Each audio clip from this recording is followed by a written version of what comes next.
Warren Buffett, the frugal billionaire. It is a strange and fascinating puzzle. How can one of the richest people on the entire planet live a life so remarkably simple? This is the story of Warren Buffett, a man who built a colossal fortune, yet finds contentment in the most ordinary of things. His life presents a stark contrast between extreme frugality and immense fortune, a duality that has captivated the world for decades. He has shown that building billions does not require spending billions. This makes his journey not just a tale of financial success, but a profound lesson in how wealth and wisdom can walk hand in hand. Careful choices, patience, a focus on what truly matters.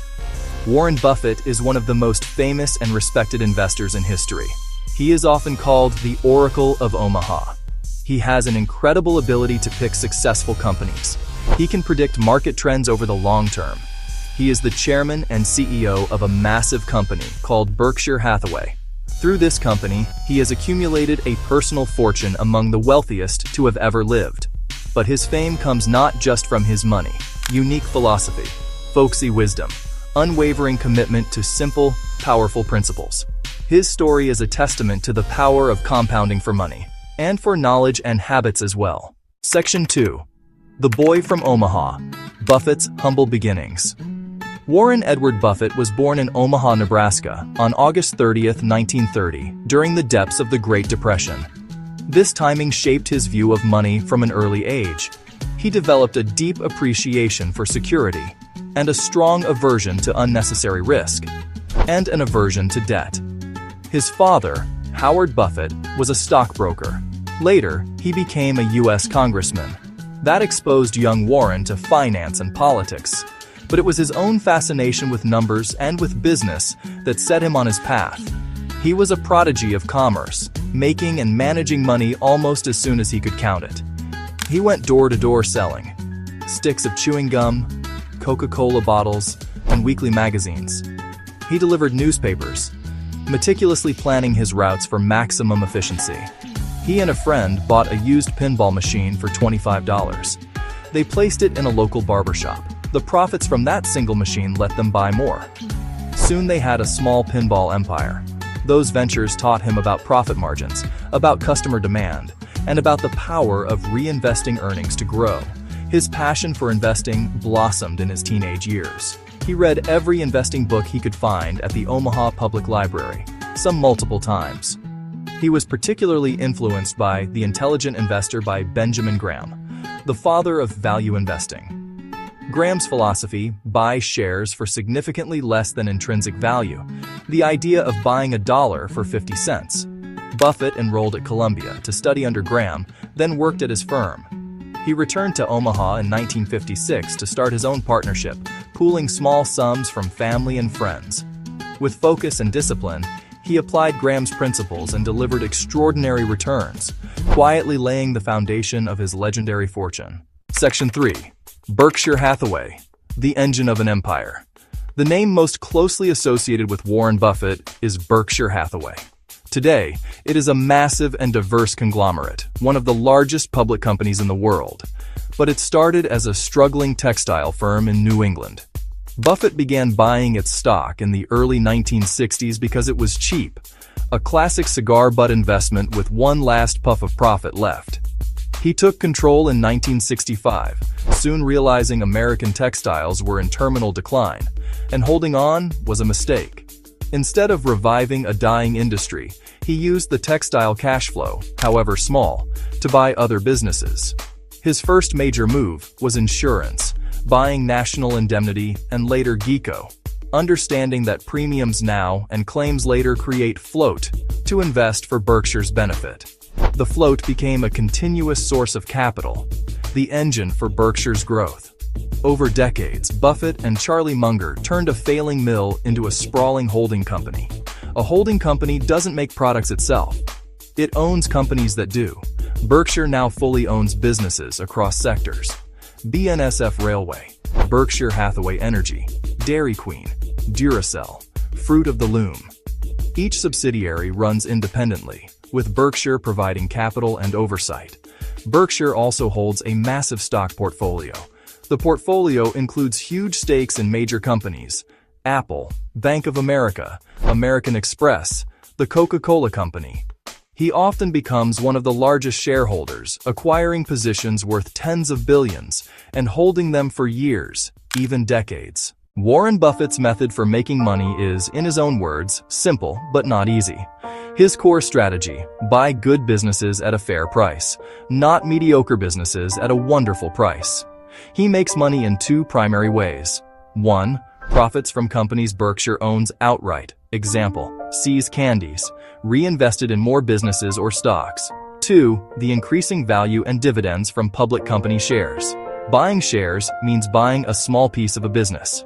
He looks for durable competitive advantages, moats, like strong brands, patents, or low-cost production. Examples: Coca-Cola, Apple. These moats drive predictable, growing profits. Crucial to his approach: patience. He avoids hot trends. His favorite holding period: forever. He spends most of his day reading books, newspapers, company annual reports.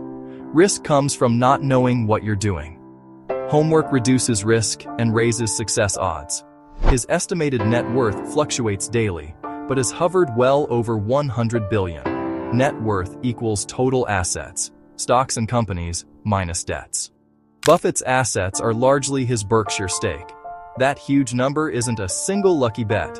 It's 60-plus years of disciplined investing, reinvested profits, and compound interest. He buys businesses, not just fleeting stocks, holds for the long haul, treats investments as partnerships, trusts good managers, and favors strong, understandable business models. Despite his astronomical wealth, Warren Buffett's daily life is a study in modesty and routine, defying the typical image of a billionaire. He famously resides in the same home in Omaha that he purchased in 1958 for just $31,500. A comfortable but unremarkable 5-bedroom house without gates or high fences. When asked why he has never moved, his answer is simple: the house is warm in the winter, cool in the summer, and has everything he needs. It symbolizes his belief that happiness isn't tied to price tags. His dietary habits are unpretentious. He eats like a 6-year-old: hamburgers, French fries, and an astonishing amount of Coca-Cola. A frequent McDonald's customer, he often uses coupons for breakfast.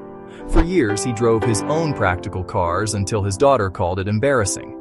He doesn't own a fleet of luxury vehicles, avoids designer suits, and prefers comfortable, off-the-rack clothes. His greatest luxury is a private jet he humorously named the Indefensible, justified as a tool that saves his most valuable asset: time. His routine is disciplined: long hours reading and thinking. By minimizing personal spending, he maximizes capital inside Berkshire, where it compounds. Every dollar not spent on a new house or fancy car can be invested to generate more dollars later. He treats his personal finances with the same cost-conscious discipline he expects from the managers he partners with. While Warren Buffett is famous for accumulating money, he is becoming equally famous for giving it away, believing vast fortunes should return to society, not form dynasties. He favors leaving his children enough so they could do anything, but not so much that they could do nothing. In 2010, with Bill and Melinda Gates, he co-founded the Giving Pledge, not a contract, but a moral commitment to dedicate most of one's wealth to charity. He led by example with a historic 2006 donation and has pledged to give away more than 99% of his fortune, largely to the Bill and Melinda Gates Foundation for Global Health and Poverty. He chose it for its track record, ambitious goals, and smart deployment of resources, much like choosing a business. He also supports his children's foundations and diverse causes. Decades of saving, frugal living, and patient investing were not just about piling up wealth. The Berkshire engine now fights inequality, advances research, and creates opportunity. He sees himself as a steward, managing wealth wisely and directing it back to society. The lessons: patient, long-term investing. Start early and save consistently. Invest in simple, understandable businesses. Avoid lifestyle inflation. Value family, meaningful work, simple pleasures. Partner with honest, capable managers. Be fearful when others are greedy, and greedy when others are fearful. He built a monumental fortune with discipline and humility, and plans to give nearly all back. Plan for the future, invest with patience, define success on your own terms.